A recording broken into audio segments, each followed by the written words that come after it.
Prime Minister Imran Khan, thank you very much for giving us this opportunity. Now, the first thing that I noticed when I entered this Prime Minister's office was a picture of the founder of Pakistan, Muhammad Ali Jinnah.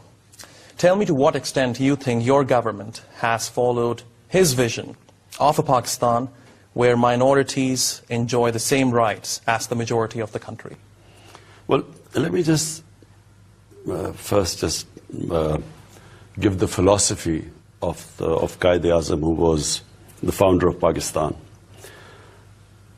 He believed in a state based on the principles of the first state of Islam, which was in Medina. So the state of Medina was built on certain principles. And our founder, Quaid-e-Azam, he always wanted Pakistan to follow the same principles.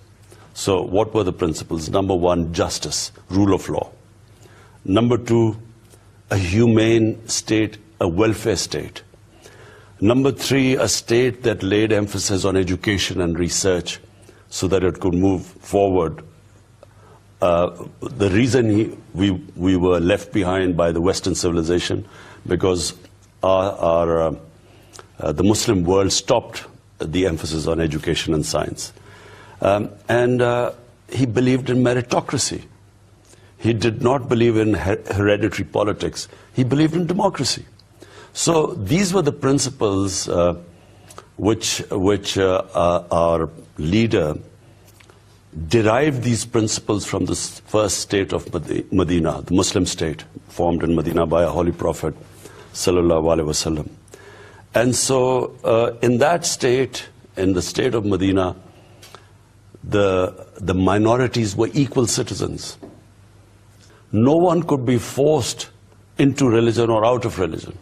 Okay, so what is your government doing to ensure that minorities in Pakistan get equal rights? There was a gruesome attack on the Hazara minority in Pakistan about a few days ago. In fact, the family members of the victims are still protesting. They have pledged not to bury the bodies of those who died until you meet them and until the culprits are brought to justice. It's a very unfortunate incident.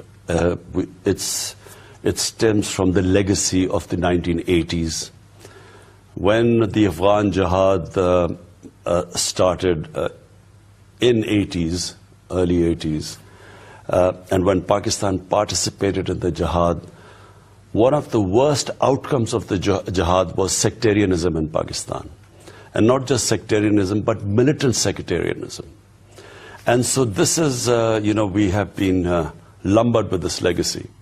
We had these militant sectarian groups and the Hazara Shia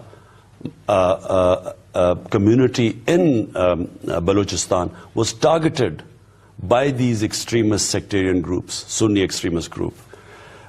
So it was very unfortunate, because unfortunately, not just that we had these extreme sectarian groups, these groups have morphed with ISIS or Daesh. And so this horrible attack was claimed by Daesh, ISIS.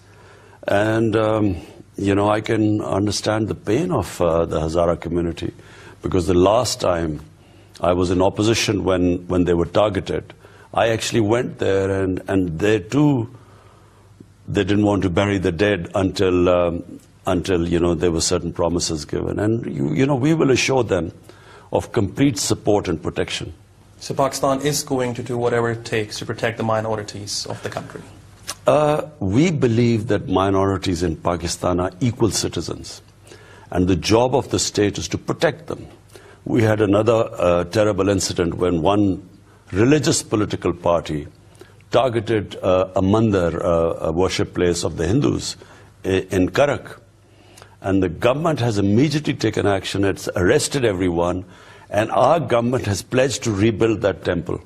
Okay, now, Prime Minister, as you know, we all are facing an unprecedented coronavirus pandemic. But before I come to that, there's another pandemic which requires our attention, the pandemic of Islamophobia. You are one of the few leaders in the world who spoke against the rise of Islamophobia in the world. Now tell me, how concerned are you about the rise of Islamophobia in the western part of the world, and what would it take to contain it? Well, you know, I'm probably more aware of Islamophobia in the West, and more aware than Muslim leaders who have not lived outside their countries, or who have not spent time in Western countries. Because I used to play professional cricket in England. I went to university there. So I spent a lot of time in England. And I saw the evolution of Islamophobia in Western countries. And if I have to put a date on it, it was Salman Rushdie's, that awful character Salman Rushdie. He wrote this book which insulted our Holy Prophet ﷺ. And since then, two things happened. One, that in the West they could not understand the reaction of the Muslims when our Holy Prophet was insulted. And because they could not understand it, they believed that Islam was against freedom of speech. So they put it on freedom of speech, that the man can write anything in a book, not understanding the love and respect and reverence we have for our Holy Prophet. On the other hand, the Muslims living in Western countries got very agitated. And some of them demonstrated there, and a few even became violent. And they believed that it was deliberately targeting the Muslim community. The fact was that the Western people do not understand, they cannot understand the way we feel for our Prophet, because they do not consider their own holy sacred entities the way we do. In fact, they do not treat religion like we do, especially in Europe. And so therefore, this big gap of misunderstanding between the two communities, between the Muslims living in the Western communities and the Western communities, this gap grew. And unfortunately, it was not addressed. It should have been addressed by leaders of the Muslim world, who should have got together and explained on world forums like the European Union, like the United Nations. They should have explained to the Western countries that there are two things which the Muslims will, if you, under the garb of freedom of speech in the West, caricaturize, insult, mock either our Holy Quran, which for us is divine word, or our Holy Prophet, then there will be a reaction.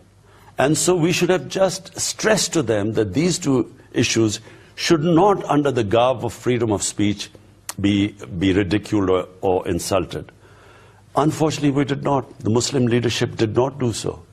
So therefore, this gap over a period of time, and especially after 9/11, this just has grown more and more. And so has Islamophobia. This gap of misunderstanding and Islamophobia have grown together. Prime Minister, do you think some Western leaders are complicit in exacerbating Islamophobia across the world? There are Western leaders who have exacerbated it, but I feel out of ignorance, because they do not understand, and I repeat, they do not understand how we feel for our Prophet and our holy book, because they do not have this reverence for their holy book or their Prophet, or religion for that matter. So it is a completely different cultural outlook to religion. And therefore, they inadvertently, in my opinion, make statements which exacerbate the situation. So how do you think they can fix it? There is only one way to fix it. We, the heads of Muslim states, should stress on the world bodies, the European Union, the United Nations, world forums. We should stress what the Muslim world feels for our Prophet. And we should explain to them that please do not use freedom of speech and make caricatures about our Prophet, because it causes immense pain. Our Holy Prophet lives in our hearts. And I have always stressed that the pain of the heart is much, much, much, much more severe than the pain of physical pain. And we need to make them understand this, because the Jewish community has made them understand that even an interpretation of the Holocaust causes them pain. And so in European Union, in European countries, it's actually an offense to even give your interpretation of the Holocaust. And there are jail sentences for that. So that's how sensitive the Europeans are towards the Holocaust, and quite rightly so, because it causes the Jewish community pain. Similarly, we should be able to make them understand the pain it causes to us, the Muslim community, when they use freedom of speech to cause us immense hurt. Prime Minister, have we failed as Muslims in making the Western part of the world understand the importance of our Holy Prophet? And why do you think Islamophobia is not treated in the same way anti-Semitism is? I think because most of the Muslim leadership does not understand Western culture. They look upon Western culture from outside. The reason why I understand it, because I actually lived there and spent a lot of time there. In fact, I had family there. So I understand them much better than the others. And therefore, I feel that Muslim leadership just do not understand what Muslim communities in Western countries go through because of Islamophobia. They do not understand. And so therefore, they have never tackled this issue. Whereas the Jewish community, on the other hand, I mean, they are so cohesive, united, when it comes to any cause that hurts them. And so therefore you see the sensitivity in the Western media, in the Western countries, towards an issue like Holocaust. Now, Prime Minister, let's broaden the discussion. Certainly after this pandemic is over, there will be a new world order. How do you think Muslim countries can find their place in the new order? It's a very broad-based, difficult question to answer, because there are various aspects to it. Let me just say one thing. What the pandemic has done is that it has caused a huge amount of poverty in the world. The pandemic has hurt the poor all over the world. It has hurt the poor countries more than the richer countries. But it has hurt the poor in all the countries. So even in the richer countries, the poor have been affected. It's they who have been unemployed. It's they who have lost their jobs. Small businesses, the service sector has been hit all over the world. But the poorer countries have been hit more, because as it is, they have very, they're trying to balance their budgets, the expenditure and their revenues, and they tread a very thin line. And so what the pandemic has done, and specifically the lockdown to curtail the pandemic, what that has done is that it has unfortunately rendered so many people jobless. It has reduced the revenues of the governments. So for instance, we lost a huge amount of revenue because of the lockdown. People just couldn't pay. And then to give stimulus package and help those parts of the economy that were suffering, it meant huge deficits for us. And, when you have deficits, you have problems. Richer countries like America, I'll give you an example. The United States, they have already given a stimulus package of $2,000 billion. And they have just given about to give another stimulus, to add to that, another $800 billion. US has a population of 330 million people. Pakistan has a population of 220 million people. The total amount of stimulus we have been able to give is $8 billion. So $2.8 trillion and $8 billion. That's the difference between the resources of the rich and the poor countries. So clearly we cannot protect most parts of the economy. We cannot protect most sections of our population from the worst effects of the pandemic, the lockdowns. And I think it's the case everywhere. There are countries which relied on tourism. The tourism have been wiped out. Sri Lanka, for one, I was speaking to the Prime Minister. Then in Egypt, their tourism has affected. So that's a big part of their economy, the income coming from tourism. Then hotels had to be closed. In our case, we had these marriage halls, restaurants, and in our northern areas, the mountain areas, the whole economy used to depend on tourism from within the country. But because of pandemic, people couldn't go there, and so it's caused a lot of poverty in the world. So, Prime Minister, I have a few more questions on the COVID-19 pandemic, but first I need to address another critical issue with regards to Islamophobia and one particular country, India. Now, Prime Minister, Modi government's policies in Kashmir and Islamophobia has almost become synonymous. More than 500 days, innocent Kashmiris in Indian-occupied Kashmir are living under a siege. We all have faced COVID-19 lockdowns, and it has already made all of us so frustrated for a few weeks. And these people have been facing a lockdown, a siege, for more than 500 days. Yes, the Pakistani government has raised its voice on many platforms across the world, but has there been any progress on the ground? Just before we go to India, which is a unique case, the other country that is not handling Islamophobia very well is France. I just want to talk about France because, it's the Islamophobia in France is different to what is happening in India. In France, the government has not distinguished between the acts of extremism or terrorism by a member of the Muslim community to what Islam says. So they've equated terrorism to Islam. So they talk about radical Islam and they talk about Islamic terrorism. This is going to have long-term consequences. It's already having consequences in France. But the way they are going, the long-term consequences are much worse. Why? When you say something like Islamic radicalism or Islamic terrorism, basically the entire Muslim community comes under suspicion. Because how do you distinguish, if I am a man in France, how can I distinguish what is a radical Muslim and what is supposedly a moderate Muslim?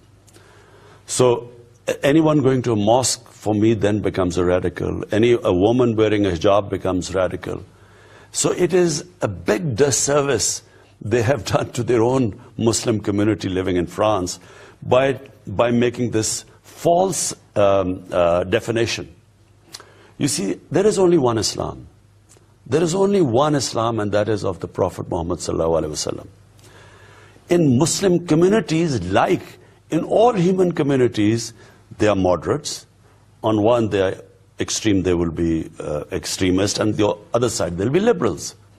Every human community is divided like that. But when a white man walks into a mosque in New Zealand and kills 50 people, no one says it's Christian terrorism. Yes. So because he belongs to the Christian community, but no one calls it that. So they will call him a white supremacist or other things. But when a Muslim indulges in an act of extremism or terrorism, then Islam comes into the Islamic terrorism. And as I say, what happens in France is every time an act like that happens, an act of a Muslim terrorism, rather than understanding the reason, and I've already explained, the reason is that Muslims, whenever you make a caricature of the Holy Prophet sallallahu alaihi wasallam or insult him, it hurts them. And when it hurts them, there will be sections of the population which will react.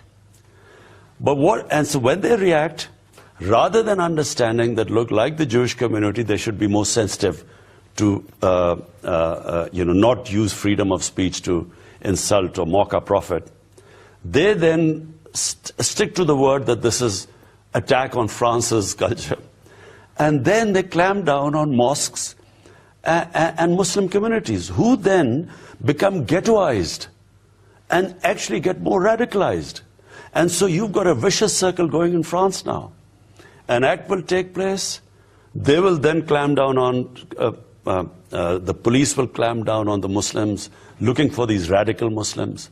So the entire Muslim community will have a sense of siege, and amongst them will then grow further radicals, because marginalization creates radicalization. Now what is happening in India is... Prime Minister, before you move to India, have you conveyed these thoughts to President Macron? Well, I did when he said that, you know, when there was an attack in response to some caricatures on the Holy Prophet in France, Macron said something like, Islam is in danger, or something. Islam is in religion which is in crisis. Is in crisis. So I did respond to that because it's ridiculous. As I repeat, does that mean if Christian fanatics or someone, white supremacist, does something and they do in the United States and Europe, does that mean that the whole, their whole countries are in crisis? So it's ridiculous. And so I responded to that. Okay. Because I think they do not understand, and by not understanding the dynamics of what is going on, they're actually perpetuating, they're actually exacerbating the whole Islamophobia and the response.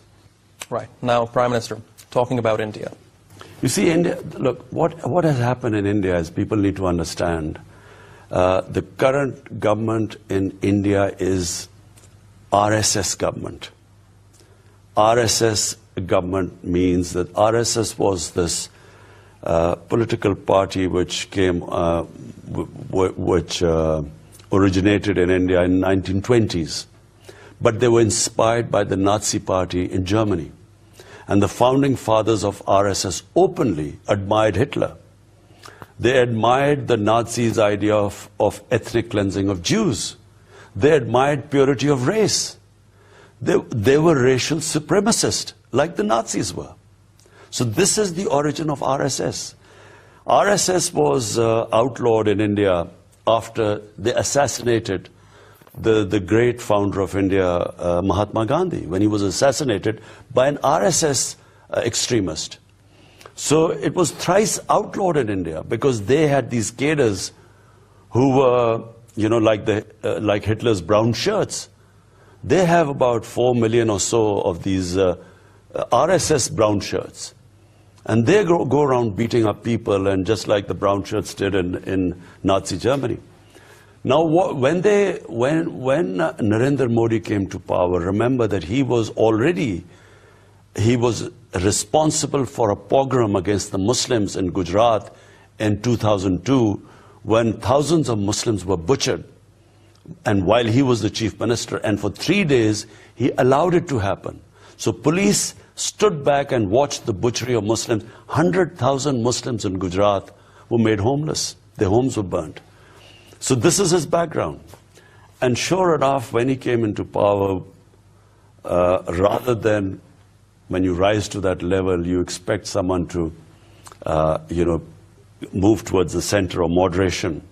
Because the previous BJP government was ruled by Prime Minister Vajpayee, who, when he came into power, actually became a moderate. You know, and he was, I think, a statesman who talked about peace. Narendra Modi has moved the other way. He has actually shown his extremist colors. He is basically, India today is a country which believes that India is only for Hindus. It's called Hindutva, the doctrine of Hindutva. How dangerous is it for the Muslims of India? It's not just dangerous for Muslims. It will eventually be dangerous for all the minorities. Already, there have been a lot of ethno-religious motivated attack against Christian community in India. But Muslims are the main target because the BJP, this RSS government, blames the Muslims and the Christians of why the Hindu civilization couldn't rise up, because India was ruled for 500-600 years by Muslims, and then for 200 years by the English, who were Christians. So they target basically the two communities right now. But any ideology which is based on racial supremacy eventually will target all other races, all other religions. So, Prime Minister, do you think no one but Prime Minister Modi is to blame for the state of relationship between India and Pakistan? Absolutely. He is responsible because, you know, I know India very well because as a cricketer, India is a cricket-mad country. And so I have had a lot of love and respect in India. And so when I came into government, my first move was to immediately have improve our relationship with India. And I called up Narendra Modi and I said, we want to reset our relationship based on trust, and we want to move forward and solve all our issues through dialogue. And I never got any response. Not just did not get any response, in fact, his election campaign was all anti-Pakistan, all how he was going to teach Pakistan a lesson. And, and that's what he did when he came into power, when he won the elections, completely on jingoistic, anti-Pakistan rhetoric. He then, when he came into power, I mean, that's when he clamped down on Kashmir. Kashmir is a disputed territory between Pakistan and India since 1948, 47. And the United Nations Security Council resolutions, which clearly state that the people of Kashmir were going to be allowed to decide their own destiny through a referendum, through a plebiscite. That plebiscite never took place. India never allowed that to happen because clearly they realized that any plebiscite, because it was a Muslim majority province, they would want to come to Pakistan. Hence, they did not allow that to happen. But there was always, Kashmir had this special status because of the UN Security Council resolution. But 5th August 2019, Narendra Modi did away with that article, that special article which gave Kashmir that special status, Article 370, and just got rid of the special status. But not only that, he is now subsequently trying to change the demography of Kashmir by settling outsiders, Hindus coming into Kashmir, settling them there so that the demography would be changed, so that if in future there is a referendum or a plebiscite, the majority would be Hindus. Now, Prime Minister, there are well-documented facts that the Indian military is committing atrocities in Kashmir. Now, what I would like to ask you here is, yes, Pakistan is raising its voice on international platforms in the UN. There are multiple United Nations Security Council resolutions regarding Kashmir, and India right now is in defiance of all those resolutions and international law as well. But what has been the progress on the ground? Kashmiris are still under siege. It's been more than 500 days. Many have lost their lives. Yeah, what India has done in Kashmir is that a population of 8 million Kashmiris now is under siege from 800,000 Indian troops in the valley. And there are almost daily news of stage encounters where they kill Kashmiri people, Kashmiri youth. Thousands have been whisked away from Kashmir, teenagers. All their senior leadership is more or less in prisons or house arrest. And so in these circumstances, unfortunately, the world has not really, there have been talks. The United Nations Security Council has spoken about it 3 times. But they have not produced any result. But that's it. Sadly, nothing concrete is happening.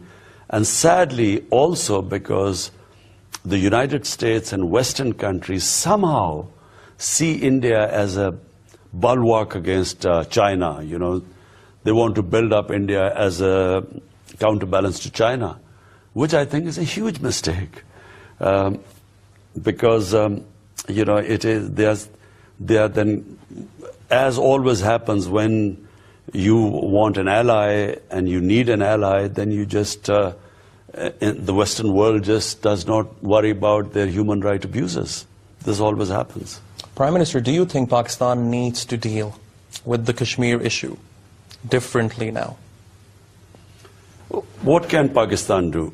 Apart from, obviously, the war is never an option between 2 nuclear-armed countries. So if war is not an option, what else can we do?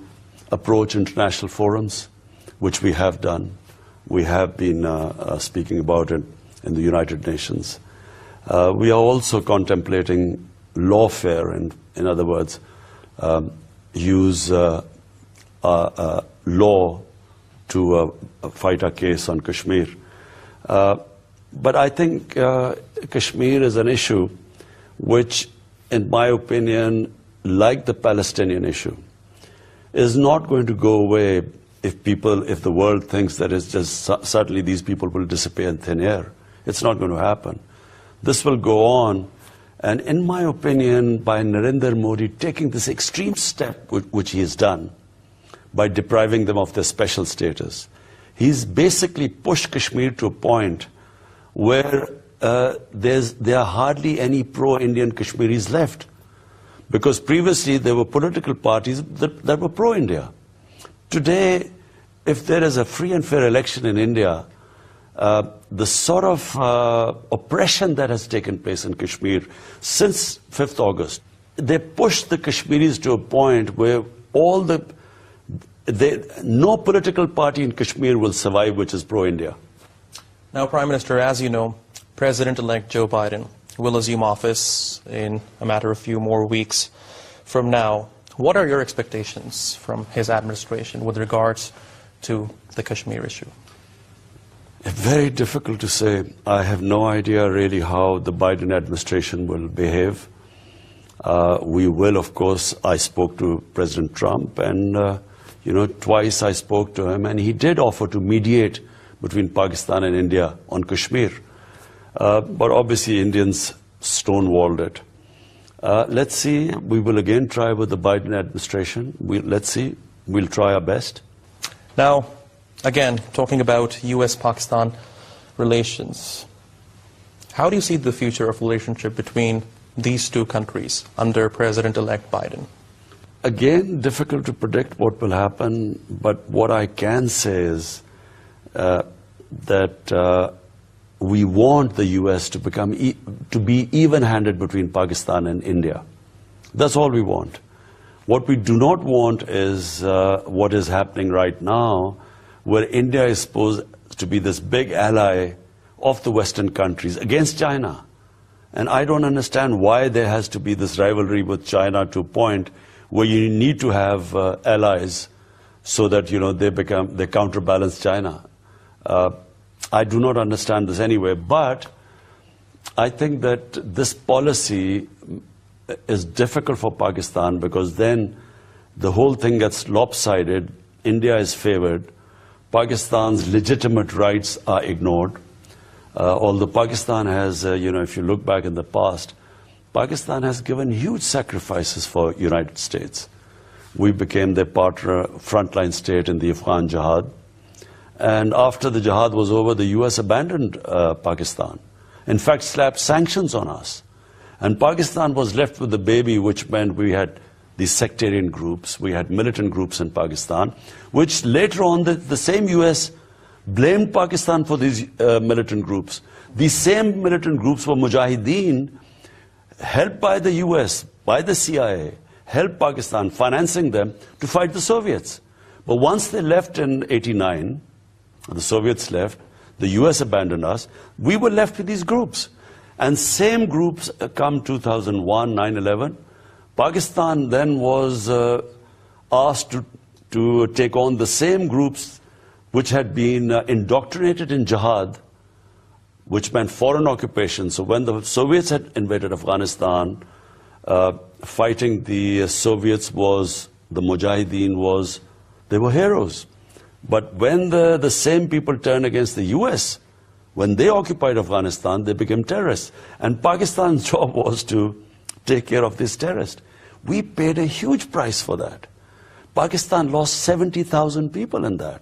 We had suicide attacks going on, insider attacks in Pakistan. So the country suffered.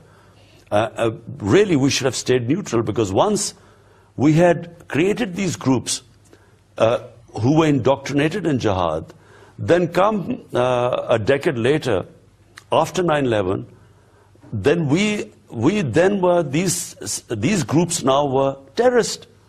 So, Pakistan got stuck in the middle and we paid a heavy price. And so all we want is that there should be a balance between Pakistan and India as far as the US is concerned. That's really, if you ask me what would we want from the Biden administration, that's what would we want. Okay, now, Prime Minister, moving forward, over the past few months, many countries, especially many Arab countries, have normalized their ties with Israel. Does Pakistan have any such plans? Look, every country has its own foreign policy, its own interests. So, who am I to comment on whatever they want to do with their foreign policy? But Pakistan, there are two reasons why Pakistan cannot recognize Israel. Number one, the situation in Kashmir is exactly the same situation of Palestine. So if we recognize Israel's takeover of the Palestinian territories, then we also have to recognize what India has done in Kashmir. That's where we completely lose all moral standing if we are to talk about Kashmir and not about Palestine. Secondly, and much more importantly, the founder of our country was the one and the only great leader for me. And he's the one who people love and respect in this country, and that was Quaid-e-Azam, Muhammad Ali Jinnah. Very early he stated the policy of Pakistan about Israel. And that policy is simple, that unless the injustice done to the people of Palestine is removed, unless the people of Palestine are given their just settlement in a homeland, we cannot recognize Israel. So this is really Pakistan's stated policy. Prime Minister, do you think this whole topic of normalizing ties with Israel has damaged Pakistan's relationship with some Arab countries? No, as far as I know, it hasn't, because no one has put any pressure on me, and no one can put any pressure on me, because Pakistan is a democratic country. And if you do a referendum in Pakistan, you will know where the people of Pakistan stand. So there's an emotional attachment of people of Pakistan with what is happening to the people of Palestine, just as they stand with the people of Kashmir. So this emotional attachment with their cause means that anyone in this country who's a democratic leader, if he decides to recognize Israel, he would be going against the will of the people of this country.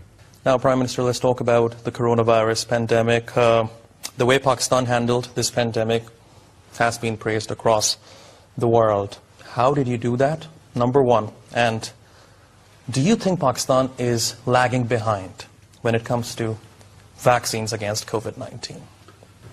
Well, the reason we handled it better than other countries is because we realized, that Pakistan's situation was different to the Western countries and to China. Because you see, it spread from Wuhan city in China, and then it went to Europe and the US. And as it was unfolding in Europe, the measures taken by the European countries and the United States and also China, I quickly realized that we do not have the same situation as those countries. And we could not take the similar measures that these countries were taking, because these were rich countries.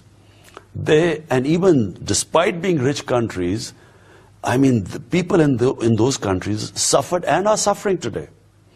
But in our country, if I impose the sort of lockdown, which, for instance, is right now imposed in England, or in certain European countries right now, or say in California in the United States, we have a large part of our workforce, almost 80%, which is in the informal economy.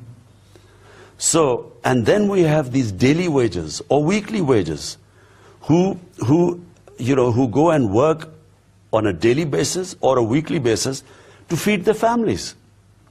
And we do not have that sort of social security where we could tell people to be locked down in your houses and then be able to give them money or provide them food. Unfortunately, we do not have the situation, at least right now. So therefore, I took this decision of a smart lockdown. We then had quickly formed a control room, control and command room, and we started gathering data of where were the hotspots, where this virus was spreading. And we then concentrated on those hotspots, and we used to lock them down. 2 weeks we locked down the whole country because the provinces, everyone sort of panicked, and sort of the provinces started locking down, especially the province of Sindh, where they really suffered because he completely locked down his province. And I couldn't do anything because he comes from the opposition party, the chief minister there. But after 2 weeks, I insisted on them opening up our economy. And starting with agriculture, we knew that if the supply lines from our agriculture sector, if they were disturbed, people would be starving in the cities. So we opened up all the supply lines, did not affect agriculture sector, and then opened up construction very quickly. And construction is what employs most people in the cities. So those two moves really helped us from going through what other countries, like for instance India, what it is going through right now. We saved our people from crushing poverty by actually taking this decision of a partial lockdown. And actually it became more successful. Because when you lock down a whole country where there is a high level of poverty, you cannot impose that lockdown. It's not sustainable. Because you cannot lock down hungry people. So that's what happened in India. They tried to lock down hungry people, and there was no lockdown. So in India took a huge battering. I mean, we hardly, we were very lucky. We did not lose that many people compared to all our neighbors. And what about a vaccine against COVID-19? Well, we are in touch with the Chinese, and we hope to start vaccinating. Obviously we cannot afford, 220 million people. But the vulnerable sectors of our society, we hope to vaccinate first, which is our doctors and nurses, the frontline workers, and the health sector, and then over 60 people. Will you take a vaccine against COVID-19? Well, I'll wait for others to take it first. Okay. Now, Prime Minister, let's talk about the relationship between Turkey and Pakistan. Certainly these two countries are not neighbors, they don't share a border, but they are neighbors by heart. But which areas of cooperation between these two countries can be improved under your leadership and under President Erdogan's? Well, let me say, there's a historical background to relationship between Pakistan and Turkey. And the historical background is that Turks ruled what is now the whole of Pakistan and India. They ruled that for almost 600-700 years, 600 years. And, so Urdu, the language which is spoken in our national language, is littered with Turkish words. Because it was, the Turks were really in power here, and the court language Urdu was influenced by Turkish. So, and then there was this one peculiar instance when the Khilafat movement started in Pakistan. When Turkey was being attacked by European forces and it was fighting for its survival, then people in what is now Pakistan gathered a lot of money and tried to, raise funds for Turkey to fight for its independence in the 20s or early 1920s.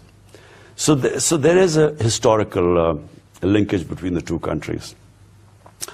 But my relationship with Prime Minister Erdogan is based on common values. Both of us believe in this awfulness that we should do something about Islamophobia. We can never forget the support and help which Turkey has given us in Kashmir. Because, sadly, most of the Muslim countries did not come forward, but Turkey and Malaysia under Mahathir Mohamad really went on a limb to support us after 5th August 2019, when India had laid siege on the valley of Kashmir. So, so our relationship is based on common values and, of course, our historic connections with Turkey. And then, future trade prospects. Pakistan is a country of 220 million people. And, the moment we get ourselves organized, this country has great potential of growing. So trade is one of the things which we hope to increase with Turkey.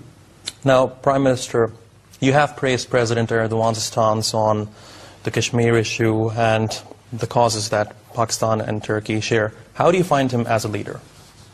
I think, in my opinion, after Mahathir Mohamad, who I used to, because they transformed their societies. Mahathir Mohamad transformed Malaysia.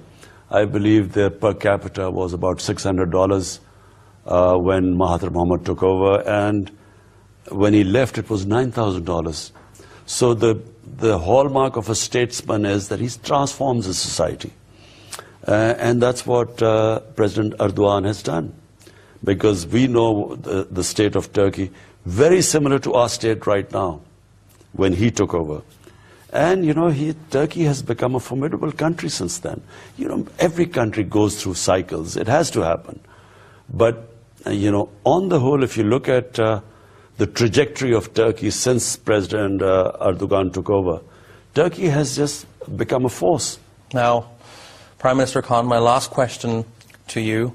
As a dog dad myself, how are your dogs? I can't spend as much time because, I live on a farm basically, and I've always grown up with animals, farm animals, and dogs, of course, are part of farm. Very much part of a farm because they, when you have farm animals. But unfortunately, since I've been in government, I haven't been able to give my farm, my animals as much time. How many are there, by the way? I have, chicken, goats. I used to have cows and buffaloes, but I have given them away. I only have goats now and chicken, peacocks. I have 4 dogs. Prime Minister Imran Khan, thank you very much for talking to us on A News. Pleasure.